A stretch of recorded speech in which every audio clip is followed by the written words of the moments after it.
Vamos orar então?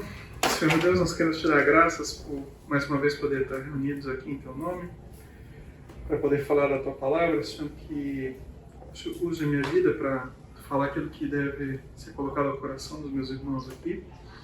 Que essa seja uma palavra fiel à tua vontade, Senhor, que toque o coração das pessoas que estão aqui nesse dia, Pai, em nome de Jesus.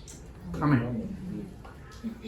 Bom, nós começamos o curso falando sobre a questão de quem sou eu, a questão da identidade, falando sobre... Primeiro nós fizemos uma passada geral sobre como funciona essa questão da identidade, quem a gente tem que entender quem a gente é, com quem é Deus, como a gente se relaciona com Ele, como a nossa identidade está dentro de 3 relacionamentos que estão resumidos naquele texto que é o resumo da palavra, no meu relacionamento com Deus, meu relacionamento com o próximo e como eu me vejo, e que a gente tem que ver esses relacionamentos a partir do sangue de Cristo para poder ser restaurado na forma como a gente se entende, como a gente se vê e como a gente vê a nossa identidade. E aí nós entramos na questão da identidade, na questão do livro, como ele apresenta essa questão da identidade, de quem nós somos.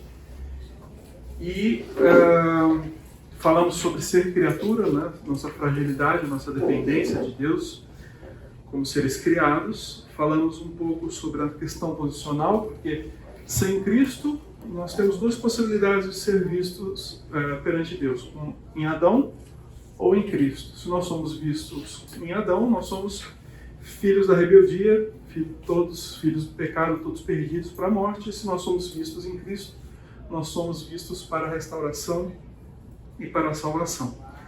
E aí nós chegamos nessa questão de ser justificado, né? Quando nós estamos falando de estar em Cristo, como sendo a identidade mais básica de nós que somos cristãos, nós vamos responder então a pergunta de quem nós somos baseados nessa identidade, de estar em Cristo, uma questão de posição. Esse é o resumo de tudo aquilo que a gente já viu até agora, né? Estar em Cristo é o mais importante. E aí vem a questão de ser justificado. Ser justificado é praticamente você resumir toda a ideia do Evangelho, né? Toda a finalidade dele. E a gente tem que entender então o que significa ser justificado e como alguém é justificado para poder entender a questão da restauração da nossa identidade através de Cristo. Então, como é que a gente pode tornar a afirmação de que eu sou justificado como uma realidade na nossa vida, né? A respeito dessa questão da nossa identidade. Nós vamos ver algumas abordagens, né? Algumas questões de o que significa ser justificado propriamente, o que a maldição da lei fez sobre nós, como Cristo não tinha pecado, né? Deus o tornou pecado, como nós somos tornados em justiça e como que alguém é justificado, então. Como a justificação se torna uma realidade na nossa vida. E o que significa, então, ser justificado? Nós vamos pegar daí Gálatas 2, 15, 16, se vocês puderem pegar para a gente ver, mas está aí na tela também.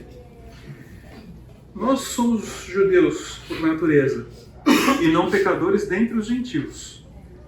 Sabendo que o homem não é justificado pelas obras da lei, mas pela fé em Cristo, temos então crido em Jesus Cristo para sermos justificados pela fé em Cristo, e não pelas obras da lei. Porquanto pelas obras da lei, nenhuma carne será justificada. Nós não somos justificados pela lei, mas pela fé em Cristo. Nós somos por natureza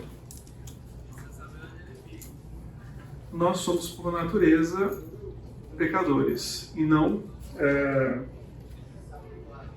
Nós somos por natureza pecadores, e Paulo deixa bem claro a posição dele de como não conseguimos a justificação pela palavra. Isso é super bem desenvolvido em Romanos, quando praticamente a resumo da teologia, né, do Testamento está resumida lá em Romanos, explicando essa questão da salvação, né? E a questão de ser justificado é um termo que avalia a obediência de alguém em relação à lei. É uma questão legal, né, de ser declarado justo, e é sempre em relação à lei. Eu tinha comentado isso com vocês sobre essa questão legal, né, de posição. Paulo em Romanos, eu falei para vocês, Romanos 3, 4, como ele desenvolve essa questão da justificação muito bem em Romanos, como a questão da substituição de Cristo, né, na nossa vida, como ser justificado, como ser declarado justo com respeito à lei. E o grande mistério, né, a grande maravilha da justificação que devemos compreender é que como Deus vê e nos declara justos em relação à lei com a verdade, quando na verdade nós somos desobedientes dessa lei, né? Como é possível que Deus tenha feito eu tinha falado na outra aula, como o chamado da palavra foi muito incisivo para mim, da forma como Deus consegue equilibrar, consegue cumprir 100% da lei e ao mesmo tempo 100% da misericórdia, fazendo ao mesmo tempo nós que somos pecadores, continuamos sendo pecadores, sermos salvos por essa questão da justificação, por essa questão da mudança de posição que há da nossa vida em relação a Adão e em relação a que nós vivemos hoje. Então, para entender como Deus justifica pecadores, nós temos que entender que nós não somos justificados pelas obras da lei, como Paulo está dizendo. Não adianta a gente tentar ser cumpridor da lei para alcançar essa justificação, porque a lei só serve para demonstrar o quanto nós somos incapazes de cumpri-la. E então, eu falava disso logo na primeira aula, como conhecer e entender quem é Deus tem que obrigatoriamente fazer a gente se sentir como criatura, se sentir diminuído e carente da necessidade de alguma coisa, de alguma ação de Deus para que possamos ser restaurados. Nós somos justificados pelas obras da lei, não somos justificados pela obra da lei, e Paulo fala isso 3 vezes nesses versículos de Gálatas 15 e 16. Ele fala, o homem não é justificado pelas obras da lei, ele fala não pelas obras da lei, e ainda repete uma terceira vez, pelas obras da lei nenhuma carne será justificada. E por que nós não podemos ser justificados nem considerados justos por Deus por obediência da lei? Isso está em Gálatas 3:10 na sequência. Pois todos os que são obra da lei estão debaixo de maldição, porque está escrito, maldito todo aquele que não permanece na prática das coisas escritas na lei. Nesse versículo, a questão é o padrão. Quando a gente pensa, quando eu tinha falado para vocês no começo, de como a gente toma para nós a questão do livre-arbítrio, a gente começa a exercer esse livre-arbítrio, sem fazer julgamentos com base naquilo que é perfeito, naquele padrão perfeito, nós começamos a tomar decisões que são inadequadas. E essa inadequação em relação às nossas decisões nos torna equivocados, nos traz decisões erradas em relação à própria lei. Então, obviamente, se nós tomamos decisões erradas em relação ao exercício da lei, nós não vamos poder ser cumpridores perfeitos dessa lei de toda obediência. E como Deus exige um grau de perfeição que vai ser impossível a gente cumprir, ninguém vai poder ser justificado por fazer as obras da lei, né? Alguém contou, ele diz no livro, né, que alguém contou pelo menos 600 leis no Antigo Testamento, que é aquela que a gente comentou, como ela está abreviada, como ela está resumida, como ela está concentrada na questão de amarás o Senhor teu Deus de todo o coração e toda a tua alma e todo o teu entendimento, e semelhante a essa, amarás o teu próximo como a ti mesmo, né? Eu tinha falado para vocês a questão dos 3 relacionamentos, sem falar de como a obediência a esses 2 mandamentos são necessários. Os 2 primeiros mandamentos são os mais relevantes para nos posicionar. E a questão, então, se nós não somos capazes de fazer o cumprimento dessa lei, todos nós estamos condenados, todos nós somos sujeitos a uma maldição pelo fato simples de a gente não conseguir alcançar a perfeição nessa lei. Então nós somos carentes de alguma forma de substituição, alguma forma de recuperação, de restauração. Quando a gente tirava nota insuficiente na escola, a gente tinha aula de recuperação, né? Quando era menor. E na faculdade, então, tinha aquelas provas de exame, né? Que a gente tinha que tirar um notão, né? Para poder conseguir consertar. E é engraçado até quando o meu filho, antes dele entrar na faculdade, eu falava para ele, eu era um aluno nota 9 e 10 na escola. Quando eu cheguei na Unicamp, minha primeira prova, eu tirei meio, né? Quem tira meio, o professor falou assim, você acertou o seu nome, né? Porque meio, assim, é só o seu nome que está lá, que está certo, né? Eu comentava com ele isso, né? Tentando prepará-lo para a realidade que viria, né? Mas, felizmente, meu filho está num outro nível, né? As médias dele são... A média dele é o terceiro melhor aluno da sala, é 9,8 a nota dele. Isso quer dizer que tem um cara que é 9,9 e o outro que é 1,0, né? Mas a capacidade de fazer isso daí não é comum, não é algo que seja normal, né? A gente tem dificuldade para conseguir conquistar notas, né? Conseguir se adequar a uma realidade que exige de nós uma perfeição. E a lei é assim, a gente não consegue alcançar essa perfeição, não apenas não consegue alcançar a perfeição, mas a gente não conhece, de fato, qual é o padrão perfeito. Então, se a gente não usa desse padrão perfeito, não há como fazer a opção certa, né? E nós, necessariamente, então, somos descumpridores da lei e estamos sujeitos à maldição. O único que conseguiu cumprir com perfeição a lei é Jesus. Ele vem exatamente para o quê? Quando Adão deixa de cumprir a lei de Deus, ele sai da presença de Deus, né? E ele toma para si a questão da decisão. Havia um plano de Deus para Adão. Era o quê? Você vai continuar tomando suas decisões, só que as suas decisões vão seguir dentro daquele meu parâmetro de escolha. Quando o homem sai desse parâmetro de escolha, ele começa a fazer decisões erradas. Jesus, como é dito o segundo Adão, ele vem para mostrar como deveria ter sido feito, como aquilo que Adão deveria ter feito. E então ele é o único que cumpre perfeitamente a lei, porque ele, em uma relação direta com Deus, todas as decisões, todas as escolhas que ele faz são feitas de acordo com aquele padrão perfeito da norma, e ele efetivamente então se torna o cumpridor perfeito da lei, e por isso mesmo ele, sem pecado, é capaz de prover para nós salvação, tomando para si a nossa maldição. E aí a maldição da lei. Se nós queremos ser justificados ou considerados justos por Deus, nós precisamos o quê? Nós precisamos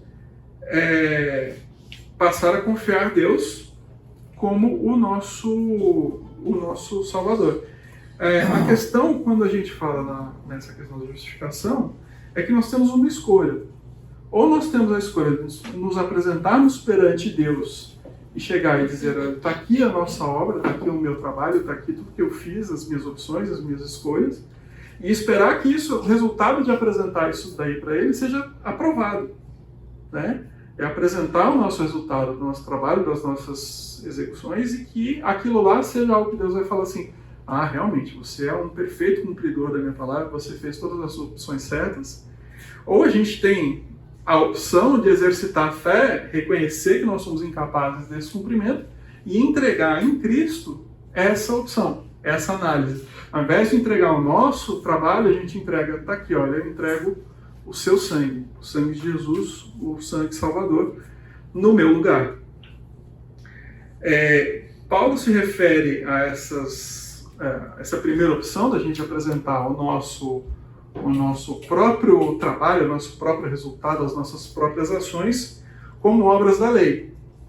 E ele diz que o resultado disso certamente será que nós seremos amaldiçoados por Deus, porque é impossível cumprir aquilo que Deus exige, né? Como em um outro momento Paulo fala que as obras da lei são como trapos de imundícia, né?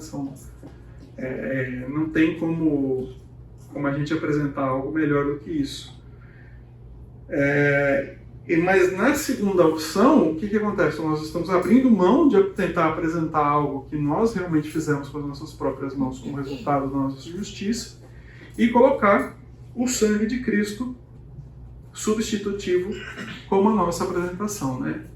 E a melhor resposta para isso está em 2 Coríntios 5:21. Quem quiser pegar, eu tenho aqui.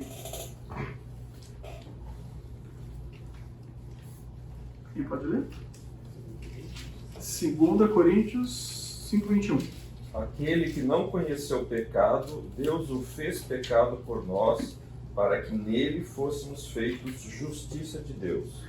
Então, essa é a questão da obra substitutiva, né? Ele tomou todo esse pecado, todas as decisões erradas, todas as opções erradas, tudo que a gente faz de escolha fora da vontade de Deus, é colocado sobre Jesus e a pena, né, a penalidade sobre essas ações vem sobre ele, para que a gente possa ser apresentado perante Deus cobertos com o sangue de Cristo, né? A segunda opção é a única que de fato resulta numa justificação, né? Nós temos 3 pessoas envolvidas aqui nesse versículo, né? Tanto coletiva como individualmente.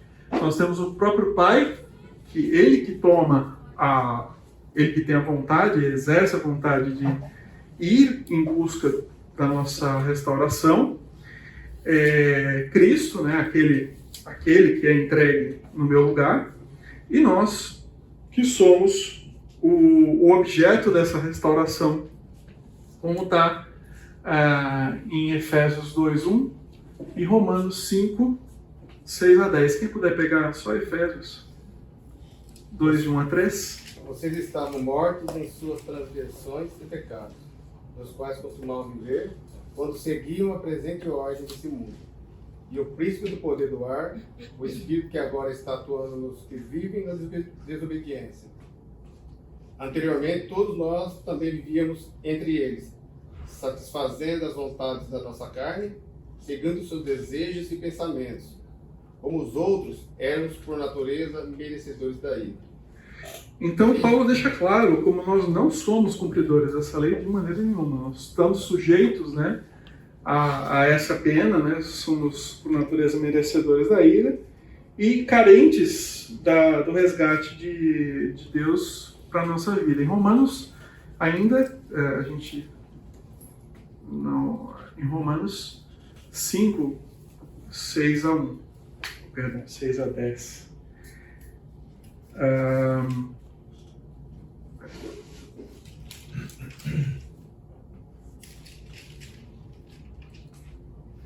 Romanos 6-10. Quando ainda éramos fracos, Cristo morreu pelos ímpios, né? Por nós. Cristo morreu em nosso favor quando ainda éramos pecadores.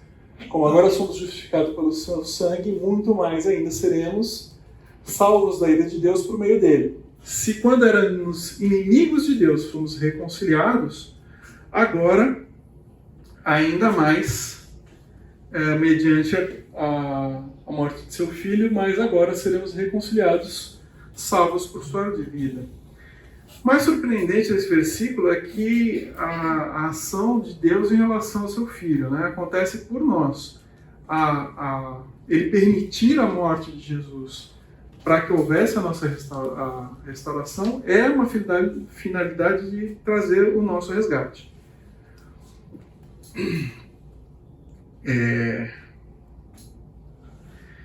E ele não tinha pecado. Jesus não tinha a natureza pecaminosa como a nossa.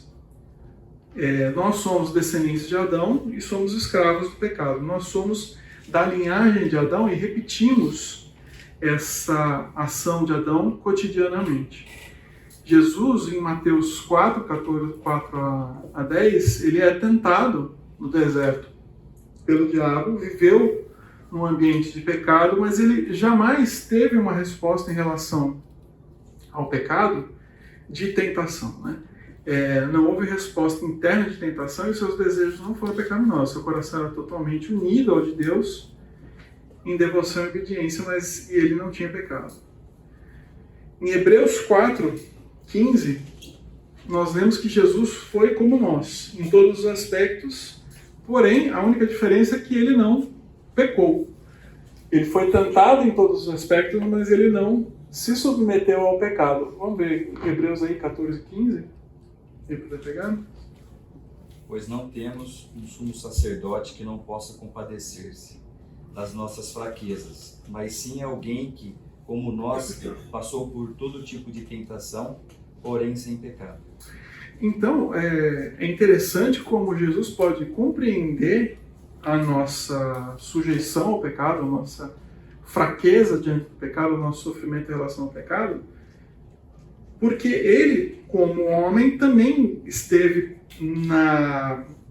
vamos dizer assim, sujeito à presença do pecado. Mas ele conseguiu evitar esse pecado. Em 1 Pedro 2,22, quem puder pegar. Ele não cometeu pecado algum, e nenhum engano foi encontrado em sua boca. 1 João 3,5. E bem sabeis que ele se manifestou para tirar os nossos pecados, e nele não há pecado. Então, em todo o Novo Testamento, em todo o Evangelho, a gente vai ver como Jesus, como é dito que Jesus não tinha pecado, e que em toda oportunidade ele obedeceu perfeitamente à lei moral de Deus. Mas esse é o testemunho que o próprio Jesus dá dele, no 8,46, 8,44.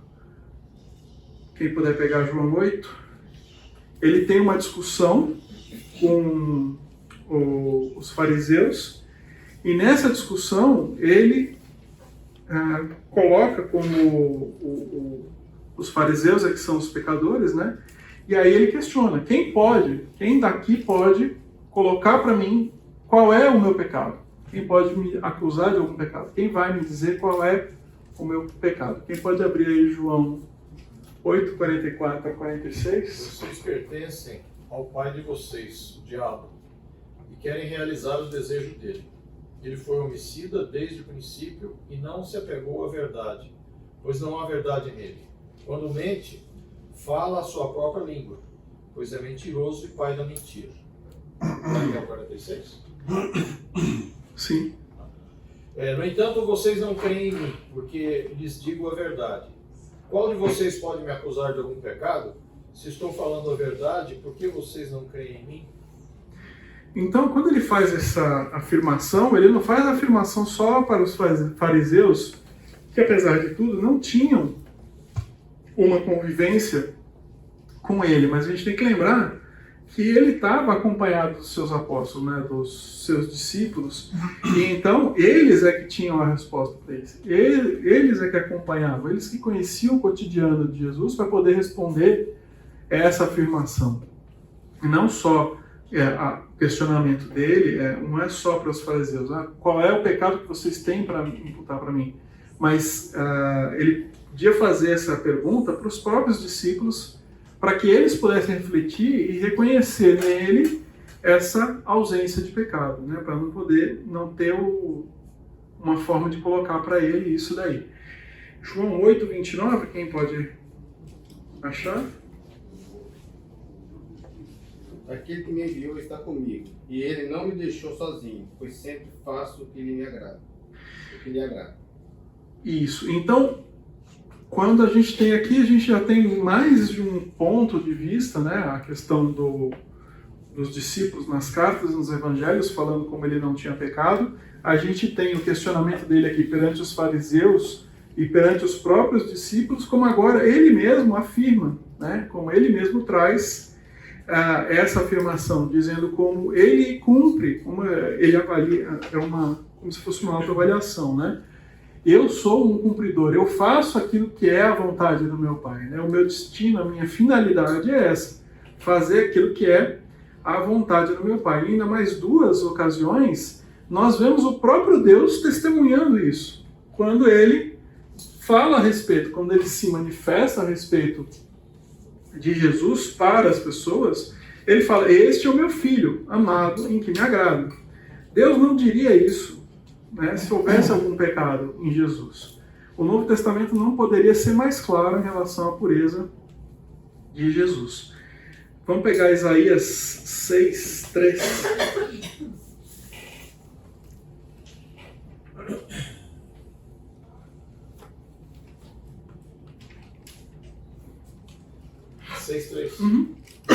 E proclamaram uns aos outros: Santo, Santo, Santo é o Senhor dos exércitos. A terra inteira está cheia da sua glória. Então, o autor aqui ele fala que esse uso da repetição 3 vezes na palavra em hebraico tem um significado de multiplicador, né? De algo como dizendo, como se fosse infinita essa santidade, né? E Deus não poderia, não se permitiria falar de Jesus, manifestar a respeito de Jesus, sobre a questão da ausência do pecado, sobre como ele se compraz no seu Filho, se isso não fosse real, porque ele é dito santo. Santo de tal maneira que ele não pode conviver, ele não se permitiria aceitar Jesus se não fosse verdade o fato dele não ter pecado, né, na sua humanidade. Uma coisa que é interessante, às vezes passa batido, porque a gente vai lendo a história de Jesus e de repente fala assim, porque ele teve um nascimento assim, ele fez tal milagre, depois fez outro milagre, etc. e tal. Mas Jesus não poderia pecar mesmo, a começar da sua própria natureza. Sim. Porque ele teve um nascimento virginal, sobrenatural, divino, para cumprir a sua missão. Sim. E ele jamais poderia pecar, né? Então toda tentativa de querer imputar alguma falha, algum erro, algum pecado em cima de Jesus, ela é incompatível com o próprio propósito de Deus. Deus, no momento do nascimento virginal, mostrou que era um homem, mas com confecção divina completa, com a mesma essência divina. E não poderia pecar. Por isso ele não pecou. Porque Sim. muitas vezes a gente lê muito assim, Jesus não pecou, mas ele não poderia pecar mesmo. Se ele é Deus, ele não poderia pecar. O nascimento virginal tem esse significado, é justamente para mostrar a natureza de Jesus. Eu gosto de uma colocação que o Dante costuma fazer, né, de falar que é 100% Deus e 100% a gente, né? Como muitas dessas coisas que a gente fala a respeito, inclusive quando eu discuto com meu filho a respeito da questão da predestinação, né, também, esse argumento é muito interessante, porque ao mesmo tempo que sim, existe uma ação divina para nos trazer a Deus, existe uma parte que é nossa, né, o livre-arbítrio de fazer a escolha por aceitar Jesus e efetivamente nos colocar sob essa posição que ele fala aqui de nos colocarmos em Cristo. Isso que você está falando, eu concordo com você. O fato é que Adão foi criado um ser perfeito, só que ele se permitiu corromper e, através da corrupção dele, entrou a morte e o pecado, como Paulo está falando aqui. E essa corrupção, então, tornou aquilo que era perfeito imperfeito. E as consequências disso se propagam na descendência de Adão, plenamente. Exatamente por isso, e aí Hebreus faz essa argumentação, dizendo que Jesus necessariamente nasceu de Deus, por quê? Para que ele não reproduzisse essa descendência de Adão, para que ele pudesse efetivamente estar fora dessa descendência de Adão, ou seja, contaminado pelo pecado, para que ele efetivamente pudesse ser sem pecado. Então ele nasce sem pecado, exatamente como você está falando. Mas eu quero crer que o tanto de humanidade investida nele era o mesmo de Adão, para que ele pudesse estar sujeito à possibilidade de errar. Entendeu? Não que você falasse assim, não, que ele não poderia pecar. Eu quero crer que sim, ele poderia, hipoteticamente falando, né? Uma questão de possibilidade. Não, mas ele efetivamente não peca. Mas por quê? Justamente porque ele tem que reproduzir aquilo que Adão deveria ter feito, então ele teria que estar sujeito às mesmas tentações, à mesma possibilidade do erro de Adão. Só que como você falou, e como eu estava falando, a questão daí não está na carne, mas está na questão do espírito e da alma, dele fazer escolhas, exercer as suas escolhas, não perante a sua própria vontade, mas perante aquilo que ele se submete. Eu vou fazer a vontade de Deus do começo ao fim, né? Inclusive tem duas coisas interessantes sobre isso, que o católico é uma coisa que às vezes pega para quem está fora do... para quem saiu do evangelho e começa... quem saiu do catolicismo para vir para o evangelho, né? E começa a ver algumas coisas, alguns desvios que estão no catolicismo, né? É a questão da Maria, né? Porque da mesma forma que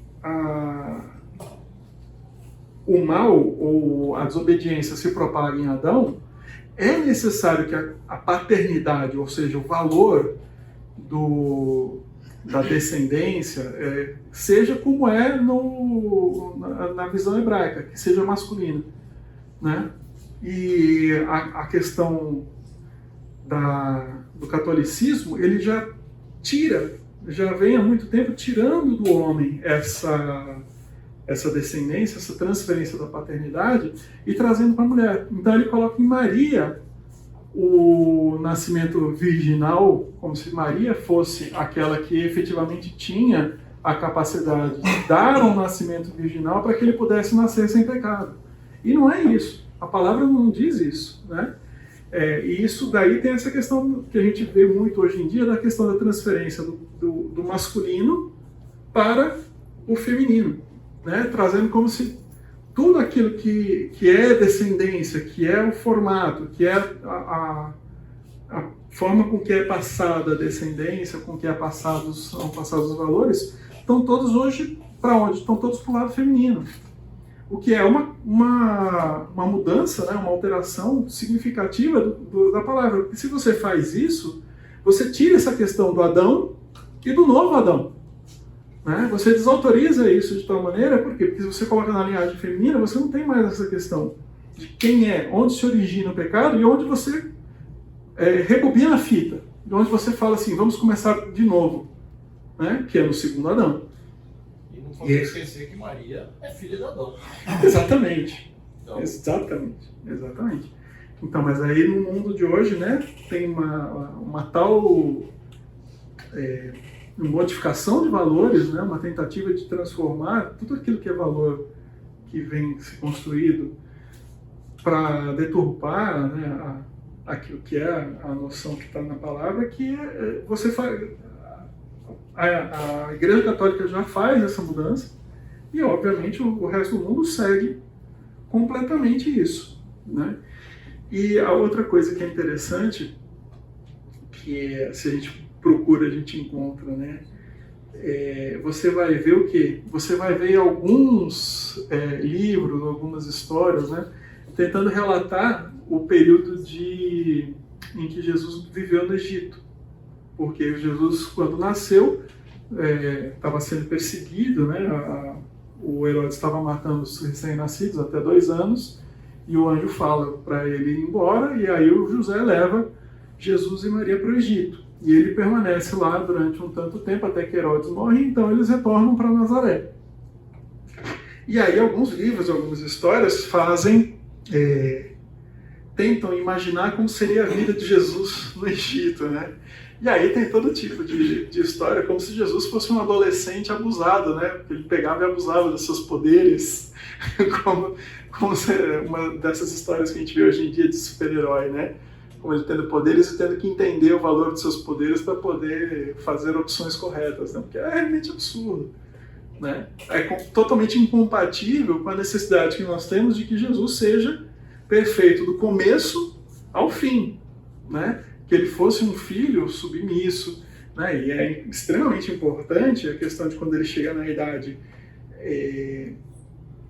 dos 12 anos, que é a idade que ele efetivamente é considerado homem, né? Ainda que ele não seja, mesmo para a época, ele não era plenamente capaz, né? A gente tem perante a lei, a gente tem as pessoas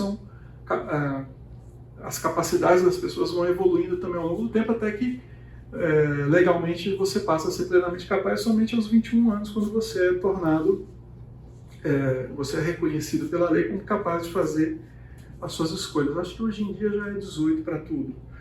Mas antigamente era 21 anos. E a gente vê também como essa questão da capacidade legal faz muita diferença, porque na entrada de Moisés para o Canaã, por que os menores de 20 anos não morrem junto com seus pais? Porque eles não eram plenamente capazes. Naquele momento, eles não tinham ainda, os menores de 20 anos, a palavra diz que eles não são aqueles que podem puxar a espada. Então, apesar de aos 12 anos ele ser reconhecido como homem, ser autorizado a ele casar, ter filhos e criar uma família, só aos 20 anos ele é efetivamente considerado plenamente capaz. E por isso que efetivamente quando os israelitas, né, chegam na frente de Canaã e eles têm medo de entrar na terra, e Deus fala assim, então vocês vão ficar 40 anos no deserto para que essa geração morra e a geração que está vindo tome o lugar dessa nova geração. Aqueles que tomam o lugar são aqueles que têm menos de 20 anos, porque eles não são plenamente capazes. E eu estava falando agora, esqueci porque eu estava falando disso. A possibilidade de pecar de Jesus, né? Ah, sim, exatamente. Quando ele se perde da família, ele fica no templo, né? Que a família vai na Páscoa com ele, e ele fica no templo e a família vai embora. E ele é esquecido no templo, e o testemunho que os rabinos dão a respeito dele do valor e reconhecimento dele, da lei. Então aquela idade de 12 anos é justamente uma idade em que ele é reconhecido homem, já masculino, já não é plenamente capaz, ele não é homem, vamos dizer assim, para tomar suas próprias decisões, ele está submetido à família, mas ele já poderia, por exemplo, casar, contrair matrimônio, pela idade de 12 anos ele já teria essa possibilidade, mas ali ele é visto como adolescente, mas um adolescente que não é o normal, né? Porque o fato dele ser visto como um conhecedor da lei, de tal maneira que os rabinos se impressionam com a capacidade dele, ele já não é isso daí que a gente estava falando, né? O que os outros livros tentam colocar como uma imagem dele, como um adolescente tentando entender-se. Não, com 12 anos ele já não era um adolescente tentando entender quem ele é no mundo. Ao contrário, ele já entendia perfeitamente quem ele era no mundo e já tinha um conhecimento, uma habilidade de lidar com a palavra de Deus que impressionava os próprios conhecedores da lei. Então tudo isso são elementos que a gente está comentando, porque a gente está falando aqui da certeza que nós temos como Cristo não é pecador, né? Como ele não tem pecado nele.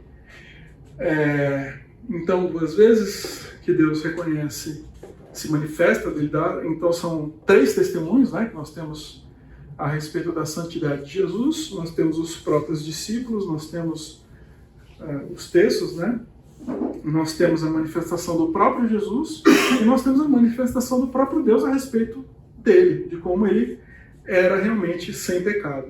Então são 3 testemunhas, sendo que no hebraico bastam 2 para se você considerar um fato como sendo verdadeiro. Se eu tenho 2 testemunhas, já era considerado verdade. Intervalo. A gente estava falando essa questão da tentação, e agora enquanto eu estava ali no banheiro, eu lembrei de... eu estava falando para o Luiz Américo, né, como eu creio que Jesus efetivamente não pecou, mas que era necessário que houvesse sim a possibilidade dele efetivamente pecar para que ele fosse comparável a Adão, o primeiro Adão, para poder ser vitorioso como o segundo Adão. E aí eu lembrei, eu estava pensando em que momento a gente vê Jesus sendo tentado, né? A gente vê efetivamente que são 2 momentos. Aí a gente vê a questão do deserto, que ele fica 40 dias sem comer, jejuando, e então ele enfrenta Satanás. E é interessante ver como naquele momento, apesar de a gente poder imaginar que ele estivesse debilitado e fragilizado quando Satanás o tenta, a resistência com que ele... a forma como ele resiste a tentação de Satanás ali, ela coloca uma distância muito grande. Ela deixa ele numa posição muito clara, né, de superioridade em relação à tentação que ele estava sofrendo ali, né? E eu acho muito mais significativo o segundo momento que aparece ele sendo tentado, que é no Monte das Oliveiras. Ali você vê uma tentação mais humana, porque ele chegar e falar assim: Pai, se você puder, passa de mim esse cálice, né? Se for possível, evita que isso aconteça. Mas se for eu vou seguir segundo a tua vontade, né? E ele realmente vence a tentação, né? Ali é um momento que eu vejo uma forma brutal de resistência, de tentação, de realmente sentir como aquilo estava pegando nele como tentação, né? Fica bem mais forte do que quando ele fala do momento dele no deserto, né? No momento do deserto, ainda que a gente leia que ele estava ali há 40 dias em jejum, você não vê essa fragilidade, você não vê essa dificuldade de resistir à tentação. Mas quando você vê lá no Monte da Oliveira, você vê realmente um homem sendo tentado, né? Sendo oferecido, sentindo a dificuldade em seguir adiante com o cumprimento daquilo que é o perfeito cumprimento da palavra de Deus. Chegou no limite, né? Chega no limite, né? E assim, tem logo em seguida, eu acho que é logo em seguida que Pedro também fala para ele assim: não, Senhor, né, a gente dá um jeito e você não morre. Ele fala assim: sai daqui, Satanás, né? Sai. Mas eu fico imaginando, assim, bem hipoteticamente, porque a gente não tem condição de imaginar uma coisa dessas, mas se você pensar em eternidade e Deus, e você pensar do ponto de vista da Trindade, o Pai, o Filho e o Espírito Santo, os três sendo Deus ao mesmo tempo, um só, né? E você chega num momento em que você vai rasgar essa Trindade, porque para que Cristo, como Filho humano, Deus destituído, Deus encarnado e destituído do seu poder e de toda a sua glória, como a gente estava falando aqui no intervalo, ele efetivamente morrer recebendo a carga de nossos pecados, como a gente tinha falado, que ele é santo, santo, santo, ele não pode ter a presença do pecado, né? Ficar junto do pecado.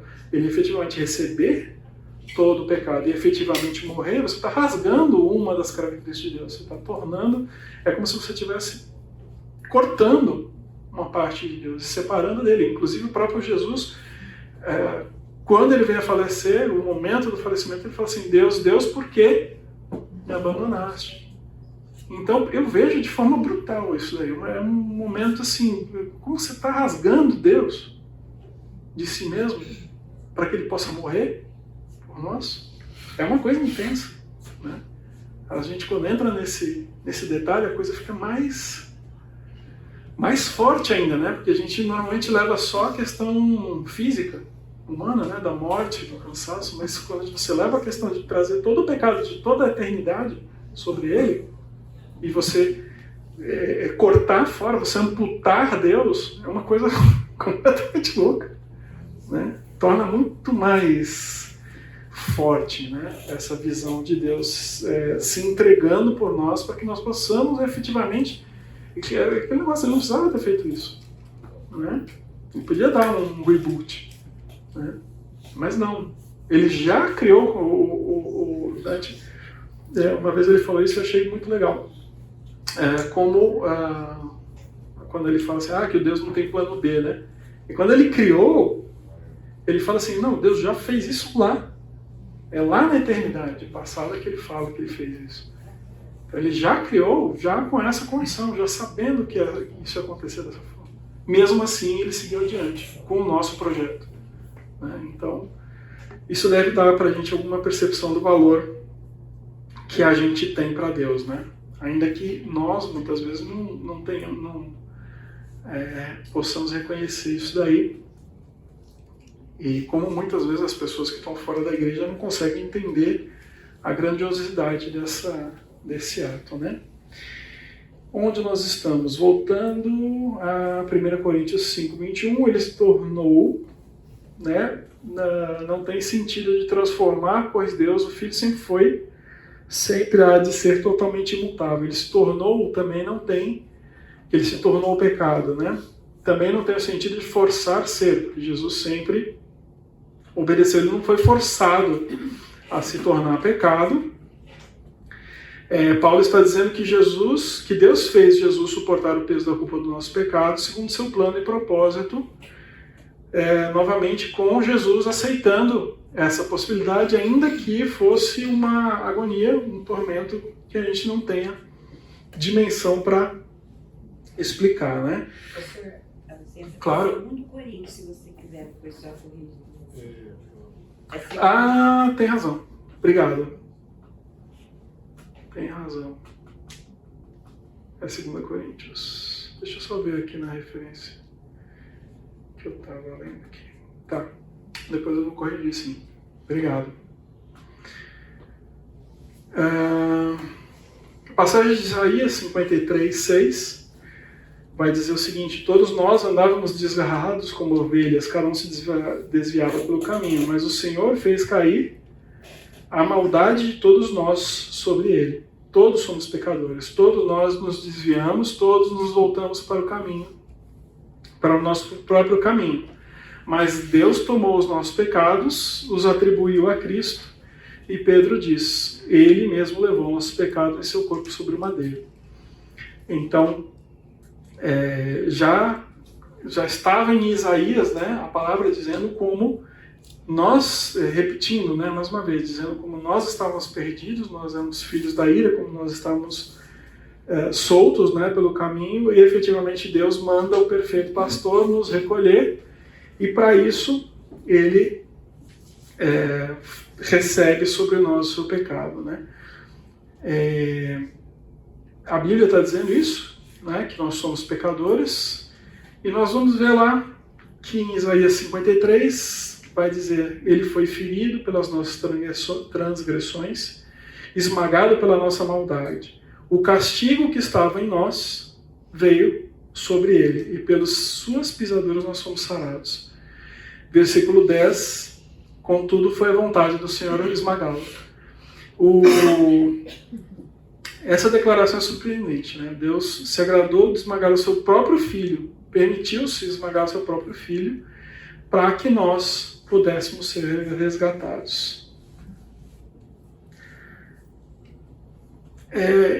E mais, né? A gente tem a questão quando a gente fala essa questão da trindade, quando a gente entende a independência, apesar de ser uma trindade, ser uma unidade em Deus, existe uma certa independência de vontade entre eles.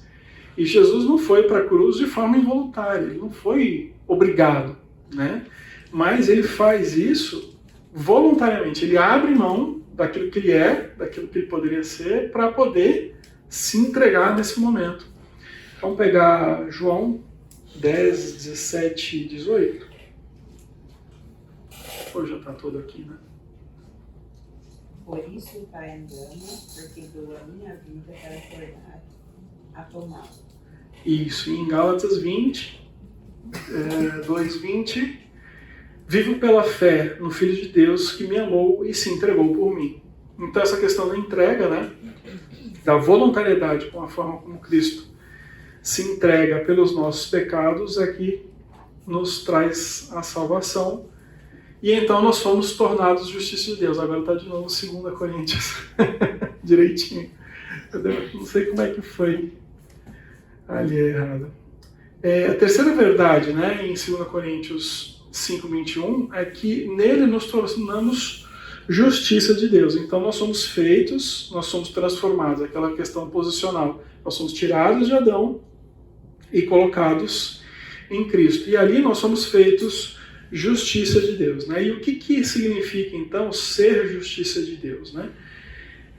A forma mais clara está em Filipenses 3:9. Quem pode ler, por favor?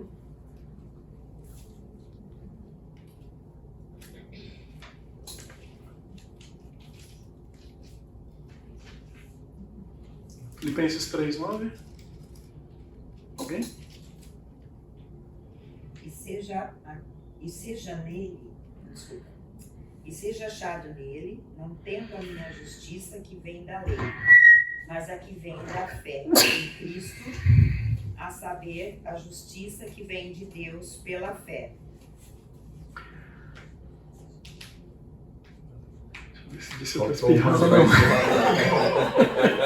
Faltou mais um. Ficou pela metade o segundo.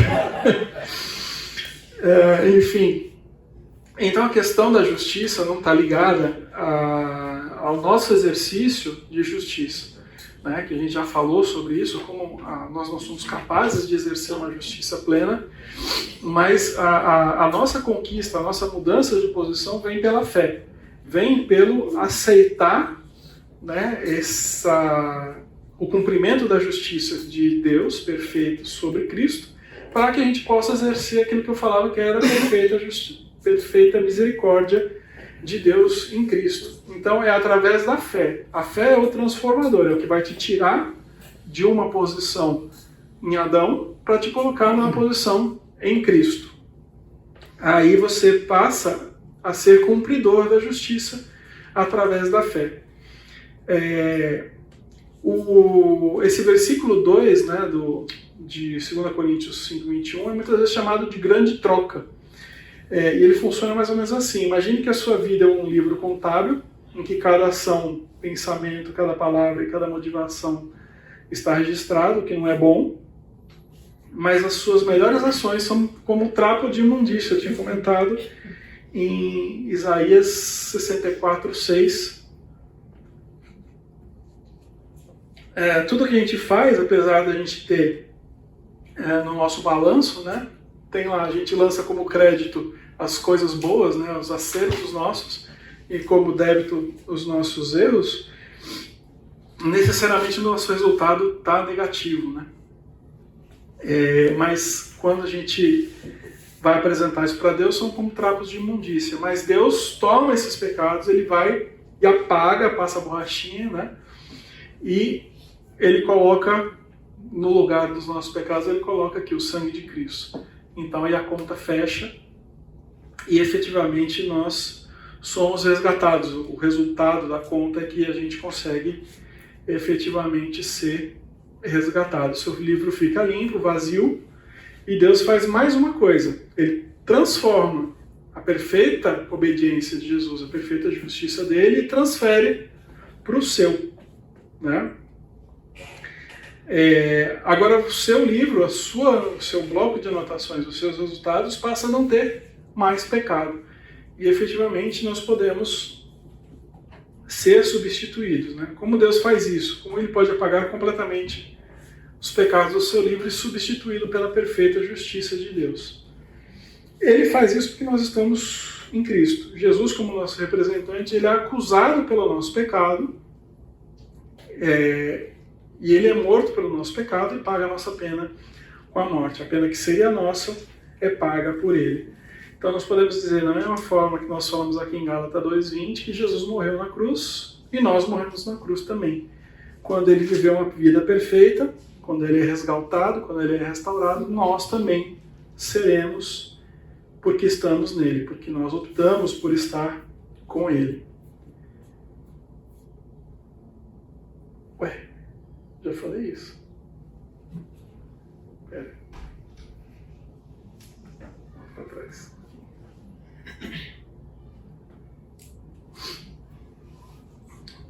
Então isso é o que significa ser justificado. Nossos pecados são perdoados porque são imputados a Jesus, e a perfeita justiça de Cristo nos é totalmente creditada. Então, essa é a troca. Há dois significados para a palavra justificado que podem ajudar a entender mais claramente isso. Você pode entender justificado como sendo como se eu nunca tivesse cometido pecado, ainda independente do quão errado eu possa ter sido, enquanto eu possa estar afundado nesse pecado, Deus olha para mim como se eu nunca tivesse pecado, né? Quando eu falava para vocês lá no começo que a gente tem que colocar a visão, a nossa identidade não pode ser mais aquela que a gente vê, que a gente olha para dentro e percebe como sendo o nosso conceito de identidade, mas aquilo que Deus vê em nós, então visto através do sangue de Jesus. E através do sangue de Jesus, Deus nos vê como sem pecado, como alguém que efetivamente tivesse obedecido. De forma oposta, você pode se ver justificado como alguém que sempre obedeceu. E é dessa forma que Deus vê, porque nos vê vestidos com a perfeita justiça de Cristo.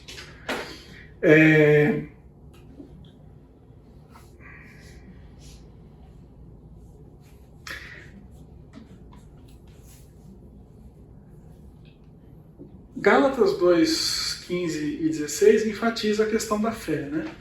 O que é fé nesse caso? Né? Dar um passo de fé pode ser um passo em direção ao desconhecido, um passo no vazio.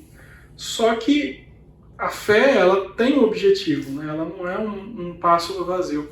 Eu me lembro muito de comparar um momento da minha conversão quando eu me converti, tinha um grupo de amigos universitários, e eu comparava muito com o filme do Indiana Jones, no terceiro filme do Indiana Jones, que ele está em busca ao santo grau, e tem um momento que ele tem que atravessar uma grande passagem assim dentro lá das montanhas,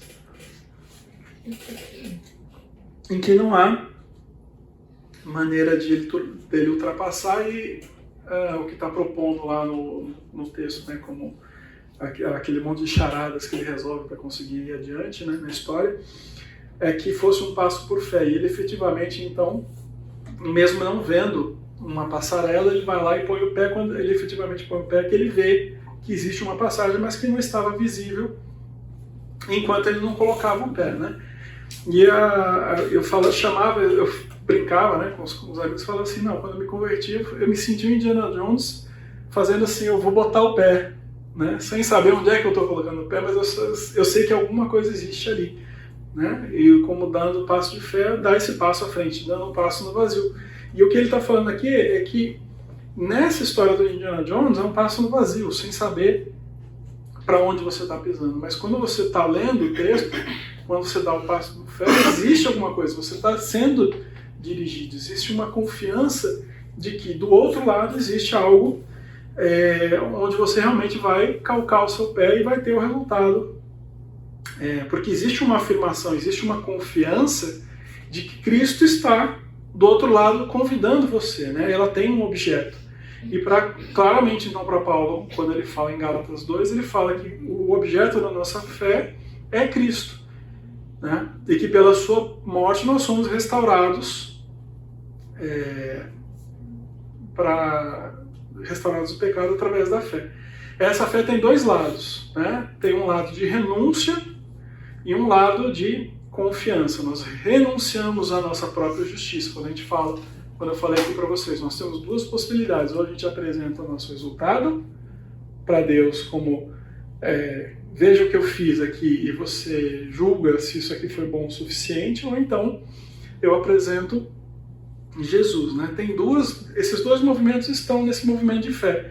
Eu renuncio a essa minha justiça, porque isso aqui é meu, né? Eu tenho que abrir mão disso. Eu tenho que dizer assim, isso aqui eu sei que não vale nada. Eu tenho que abrir mão, eu tenho que renunciar a isso, e ao mesmo tempo eu tenho que confiar. Eu tenho que pegar aquilo então que Jesus fez e apresentar no meu lugar. Essa é uma apresentação em confiança, né? Então a fé está nesses dois movimentos. Uma renúncia, eu vou abrir mão daquilo que eu acredito que eu sou, aquilo que são os meus valores, aquilo que o meu julgamento diz que eu seria capaz de apresentar alguma coisa boa para Deus, eu renuncio a isso e eu confio. Eu apresento uma outra coisa, que é o próprio sangue de Cristo para Deus, como resultado para que a gente possa viver justificado em Cristo.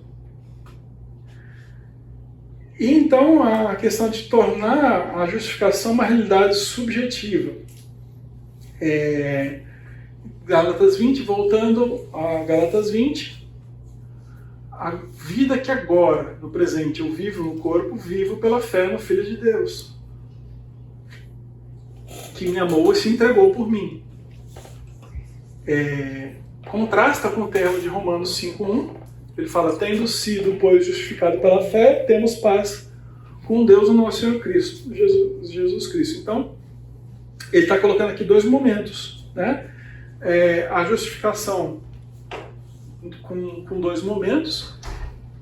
Um momento que você vive em Jesus e um momento que você passa a borracha nisso. Eu gosto de colocar isso de outra maneira. Quando ele usa o termo aqui justificação, eu gosto de apresentar isso de duas formas, de uma forma mais, usar uma palavra diferente, que acho que vai ser mais clara, que é a gente falar daquilo que é daqui para trás, é a justificação, efetivamente a nossa salvação. Quando a gente aceita Jesus, quando a gente entende e entrega a nossa vida para Ele, daqui para trás está tudo apagado, resolvido, pronto, acabou. Isso é salvação. Eu entrei na graça. Mas existe um momento posterior a essa justificação, que é o meu desenvolvimento de vida em Cristo, né? Que a gente vai daí tratar isso como sendo santificação. Eu prefiro, ele não faz muita distinção aqui entre santificação e justificação. Ele usa o mesmo termo para as duas coisas, como sendo algo que aconteceu e algo que se desenvolve daqui em diante. Eu gosto de usar santificação para falar, né? Como sendo algo que vai ser desenvolvido em Cristo. Agora nós vamos pegar então aquela vida que eu vivia e vamos começar a fazer uma restauração dentro dessa vida, né, dessa crença em Cristo. Mas quando ele fala, né, no tempo, na questão de tempo, ele fala que o seguinte, essa justificação é a vida que eu vivo agora, no presente em Cristo. E ele fala também que começa a justificação ser um momento para trás em que você efetivamente foi salvo e apresentou sua vida. E que então a realidade que você vive agora é uma realidade de justificação, que você vai viver com Deus daqui em diante, sem pecado. E nos nossos dias bons, a gente acredita que Deus está contente conosco, né? Sorrindo, mas esquecemos que nós vimos antes que as nossas justiças são trapos de vida, de imundícia. Nos nossos dias ruins, nós tendemos a pensar que perdemos o favor de Deus por causa do nosso pecado, e aí a gente esquece que Ele não leva mais em conta as nossas transgressões, porque Jesus já carregou o nosso pecado, né? Então, como é que a gente faz para transformar isso numa realidade? Para experimentar essa realidade de justificação, nós temos que olhar todo dia para fora de nós mesmos, olhando para Cristo. Lembra quando eu falei no intervalo e falei de novo, a questão dos 3 relacionamentos, como a gente tem que colocar o sangue de Jesus em cada relacionamento. E um deles é como eu me vejo, como eu me percebo, como eu me relaciono com a minha própria identidade. E o que ele está falando é justamente que essa realidade tem que fazer com que a gente olhe para dentro através também do sangue de Cristo. Eu não vou olhar para mim mais como eu me via, mas eu vou começar a me olhar, me perceber como Jesus me vê. Então, mesmo a justificação tendo ocorrido no momento lá atrás, ele fala da justificação naquele momento, ele fala para a gente renovar através da fé o meu compromisso e fazer com que essa justificação ocorra todos os dias, né? Por isso que o Paulo fala que agora vivo pela fé no Filho de Deus que se entregou por mim. Sou justificado e sou justo diante de Deus porque Deus imputou o pecado de Cristo, meu pecado a Cristo, e acreditou em mim a sua justiça perfeita, né? E aí vem um resultado dessa justificação, né? Não só a forma como eu me relaciono com Deus, como a forma como eu me relaciono comigo mesmo, ou como eu me relaciono com o próximo, vai estar coberta pelo sangue de Jesus. Mas ao sair da posição de Adão para a posição em Cristo, não é uma questão só posicional. Existe mais transformações que ocorrem nessa mudança, né, nessa minha opção. Então vamos supor que você fosse o livro obviamente é um americano, né, e ele usa um exemplo de uma pessoa que está no corredor da morte, né? A gente não tem essa possibilidade aqui no Brasil, mas enfim, ele fala o seguinte: suponha que você seja um assassino em série que foi condenado e agora está no corredor da morte, esperando pela execução, e você sabe que você foi o culpado de todas as acusações pelas quais você está sendo julgado. Em determinado dia, o guarda da prisão chega e fala para você o seguinte: você está livre, você foi perdoado. E então o guarda diz que você foi adotado pelo governador que lhe perdoou. Daqui por diante, não apenas você foi perdoado do seu pecado, não apenas você deixa de estar no corredor da morte, sujeito à morte, mas você está livre e, mais do que isso, aquele que perdoou você, aquele governador que perdoou você, ele vai tomar você, vai levar você para a casa dele e vai fazer você um herdeiro dele. Né? Então, é muito mais do que uma mera salvação, é muito mais do que meramente você ser resgatado do seu pecado, mas você é adotado, você é tornado um filho. Né? Veja, eu costumo usar essa questão da santificação, justificação. Vocês, eu vou ter que usar o exemplo do Hopi Hari, mas como a gente é mais velho, eu posso falar do Play Center. Vocês, né? Quando existia Play Center, né? Ou então, para os que viajam bastante, eu posso falar da Disney. Né? O que acontece? Quando você é salvo, vamos dizer que você comprou o ingresso para o parque. Você pode entrar no parque. Você é admitido no parque. Você pode entrar na Disney. Mas já pensou o seguinte? Você pode entrar na Disney, andar naquela imensidão de espaço e não entrar em nenhum dos brinquedos que tem lá. Você pode rodar aquele lugar e você não pode não brincar com nenhum daqueles brinquedos. Né? E enquanto que você, realmente quando você curte o lugar, quando você vai muitas vezes, né? Você vai, entra e você vai em cada um dos brinquedos, vai 2 vezes, né? Quando eu fui com meus filhos, ele teve um brinquedo lá que eles foram 3 vezes seguidos, né? Brinquedo, né? Porque adoraram aquele negócio. E é mais ou menos a mesma ideia. Tá? Eu faço uma metáfora aí. De que maneira? Quando nós somos admitidos pela salvação em Cristo, nós somos admitidos no reino da eternidade. É como o ladrão que estava na cruz. Né? Ele foi admitido na eternidade. Mas ele não teve tempo de brincar em nenhum brinquedo. Ele não teve tempo de curtir esse reino da maneira como a gente tem a oportunidade de curtir. Né? Quando a gente é salvo, efetivamente nós somos admitidos no reino, só que quando nós desenvolvemos a nossa santificação, é como se a gente estivesse brincando em cada um dos brinquedos da Disney. Nós estivemos entrando em cada um deles. Essas são oportunidades que Deus vai nos dar ao longo da vida para exercer aquilo que a gente tem como direito quando a gente entra nesse parque de diversões. A gente vai passar por oportunidades, dificuldades de desenvolvimento, de santificação, vivendo ativamente aquilo que está nesse lugar, nesse ambiente, naquilo que Deus oferta para a gente como oportunidade de crescimento e desenvolvimento dessa nossa salvação. Tá? E o que ele está falando então? Nós somos adotados por Deus, nós somos, além de trazidos para dentro, nós somos resgatados, nós somos trazidos para dentro da vida com Ele. Vocês vão se lembrar da parábola do filho pródigo. Eu acho muito interessante porque normalmente a gente acaba focando muito na questão do filho pródigo. Por que o filho pródigo faz? Ele chega e fala assim: eu quero antecipar a minha herança porque eu quero curtir a vida. Né? Aí ele pede para o pai: me dá aqui minha herança. Ele antecipa a herança dele e ele vai e se entrega na vida. Se entrega na vida, curte a vida, de tal maneira que ele gasta tudo aquilo que o pai deu para ele, até um momento que ele fica tão pobre, que ele vai comer os restos, vai disputar resto de comida com os porcos. Né? E aí quando ele percebe a besteira que ele fez, ele volta para a casa do pai, e a gente sempre gosta de ver isso como uma parábola da salvação, do resgate, né? Uma pessoa que se entregou na vida, que sofreu, que se entregou no pecado e efetivamente voltou para Deus. Mas existe uma segunda partezinha que a gente nunca presta atenção na parábola do filho pródigo, que é a relação do filho que não saiu com o pai. Porque ele volta e ele vê esse filho resgatado e ele fica o quê? Ele fica transtornado. Ele fala assim, mas você nunca me deu uma festa.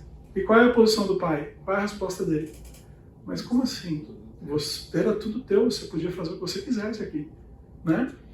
Então, eu gosto dessa segunda parte da parábola por causa exatamente disso. Você está dentro do parque.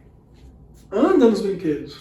Vai viver, vai crescer, vai exercer essa santidade, vai se desenvolver nisso. Né? Porque não é raro as pessoas entrarem no parque e continuarem com a vida inalterada. Né? Eu acredito que uma pessoa pode até ser salva, mas ela pode não desenvolver essa salvação. Pode ficar lá preso no parque, andando pelo parque sem permitir que Deus trate da vida dele de forma a ser restaurado. Né? Mas o que ele está falando então? Ele está falando dessa coisa. Nós somos adotados, nós somos levados para Deus, nós somos herdeiros, nós somos co-herdeiros, nós somos como esse filho que agora, junto com o pai, tem o direito de usufruir dos benefícios que esse pai tem, dessa herança que ele dá. Né? Quando se trata de uma adoção espiritual, né, é essencialmente o que Deus faz por nós. Ele nos perdoou, esqueceu dos nossos pecados, nos vestiu de uma perfeita justiça, mas mais do que isso, ele nos adota na família. Ele nos traz para dentro da casa dele. Efésios 1, 4, 5, quem puder pegar? Não está aqui também, mas se alguém puder pegar. Como também nos elegeu nele antes da fundação do mundo, para que fôssemos santos e irrepreensíveis diante dele em caridade, e nos predestinou para filhos de adoção por Jesus Cristo, para si mesmo, segundo o beneplácito da sua vontade. Então, o que ele está falando? Nós somos, ele está falando aqui exatamente isso, ele está falando, nos predestinou para filhos de adoção por Jesus, para si mesmo. Né? Como ele nos predestinou para a adoção antes da fundação do mundo. Quando a gente começa a pensar nessa posição nossa de adotado, né, por Deus, a gente tem que entender essa questão da justificação, que era aquilo que eu estava falando para vocês. É o exercício da gente diariamente ter um relacionamento com Deus, com esse justo juiz, e então desenvolver esse nosso crescimento através da nossa relação segura com Deus. Por meio de adoção, Deus nos faz seus filhos. A gente faz a distinção entre justificação e adoção, mas na verdade não tem diferença, porque as duas coisas acontecem juntas, elas são completamente ligadas. Ao tomar a justificação, a gente toma também dessa adoção e é tornado filho.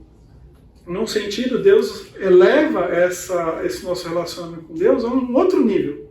Né? Porque uma coisa é você pensar que nós falamos na outra aula, como nós éramos criaturas, né? Nós éramos o resultado da criação, como agora nós não somos meramente criaturas, nós somos filhos efetivos. Né? Essa perspectiva de adoção traz para um outro nível o nosso relacionamento com Deus. É outro patamar. Né? O assassino lá, voltando àquele exemplo do assassino, né? O governador ele poderia simplesmente perdoar. Ele poderia dar só o resultado. Chega e fala assim, olha, está aqui, você está perdoado, você está livre, você está resgatado. Né? Mas ele está fazendo muito mais do que isso. É muito mais do que meramente liberar você. Ele libera você e ele traz você para a convivência dele. Né? Você pensa nesse ponto de vista do governador, vamos pensar na cabeça humana. Né? Se fosse na cabeça humana, pensa o seguinte, você sabe, o próprio assassino sabe que ele é um assassino que sabe ele sabe que ele é assassino, mas todo mundo sabe, porque também o resultado do julgamento dele foi justo. Então, era sabido que ele era efetivamente um assassino. E o governador também sabe disso. E mesmo assim ele traz o cara assassino, resgatado, ele traz o cara para dentro da casa dele. Então, vamos pensar na nossa cabeça humana. Isso seria inconcebível.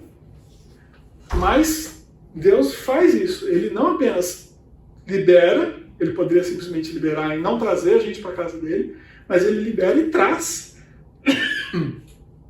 Nos traz para dentro da família, por adoção. E quando ele nos traz para a adoção, nós temos aí uma segunda consequência, que é, como filhos, o pai se torna responsável por nós. O cuidado, o comprometimento com o nosso dia a dia, com o nosso bem-estar, com o nosso comportamento, passa a estar vinculado com esse pai.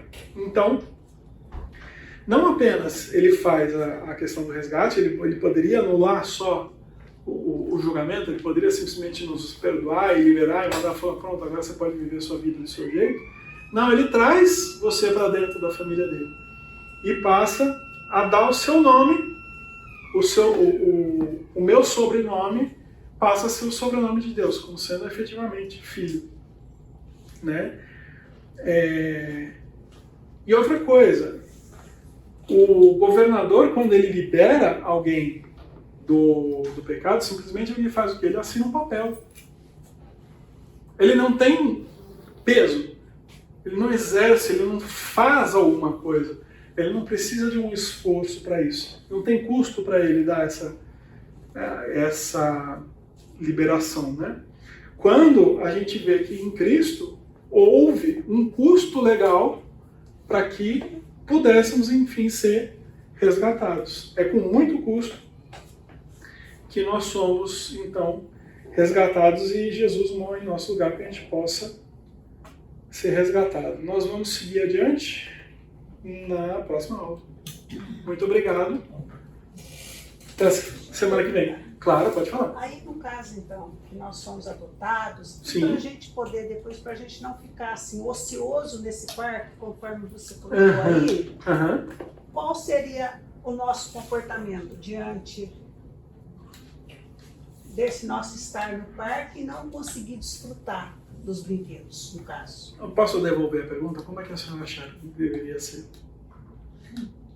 Penso eu que talvez, não sei se estou certa, mas em oração, ter mais comunhão com Deus, assim, através da oração, né, da nossa dedicação para Deus. Posso fazer uma parte? Não, só deixa eu colocar uma coisa, uma segunda pergunta. A senhora conhece os monges das igrejas católicas?